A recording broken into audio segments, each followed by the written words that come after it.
Hi, hello everyone sa mga followers and viewers ko po dyan at lalong-lalo na yung mga supported followers ho natin dyan sa ibang bansa. Magandang umaga at magandang tanghali sa inyong lahat ho dyan at magandang gabi Pilipinas, Luzon, Visayas at Mindanao. Dadaan lang po ako sa wall nyo ha dahil na-miss ko po kayo.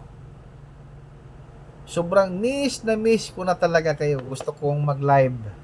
Kaso lang busy talaga tayo sa trabaho. At sana yung mga hindi ko na tawagan at na-cancel ko, pasensya na po kayo dahil mayroon po tayong trabaho na ginagampanan at inaalagaan. Ayaw ko din na masira ang trabaho ko nang dahil sa paghahawak ng cellphone. So naway maintindihan yung mga ka-vlog ko ha at maunawaan ho. Bye bye mga ka-vlog ko. I love you so much. Na-miss ka po kayo talaga. Bye bye sa inyong lahat.